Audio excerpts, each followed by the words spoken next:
This month marks the 3-year anniversary of the most embarrassing moment in the history of our country. Kamala and Crooked Joe's catastrophic withdrawal from Afghanistan has just been horrible for all of us. 3 years ago, Kamala and Biden's incompetence left 13 dead warriors, hundreds of civilians killed and grievously wounded, and $85 billion worth of the finest military equipment on the planet abandoned to the Taliban, right into the hands of the Taliban.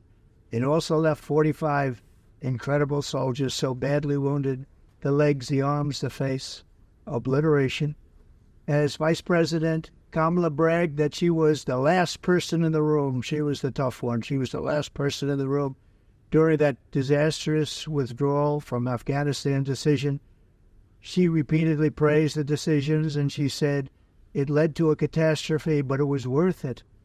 The incompetence and weakness on display from the Biden-Harris administration was an insult to every soldier, sailor, airman, and Marine who ever served in our U.S. military.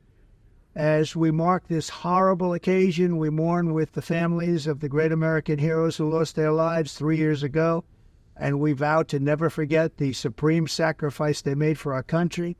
America cannot afford 4 more years of Kamala Harris in the White House. She is a disaster. She's a radical Marxist. She destroyed San Francisco. She destroyed the state of California. Everything in her way she destroyed. She ran against Crooked Joe Biden and she lost. She was the first one out of 22 people. She was the first one to quit.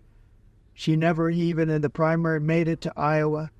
And this is not a person that should be running right now. She didn't get 1 vote. I'm not a fan of Biden at all. I thought he was the worst president in history. I think she's the worst vice president in history. But she got no votes. He got 14 million votes. They staged a coup. And something like that's not supposed to happen in our country. Under my leadership, our nation will be strong and respected like never before. And I will keep America safe. I will keep it safer than ever before. And if I'm not elected, I truly believe you're going to end up in World War III and you're going to end up in a depression, the likes of 1929. Thank you very much.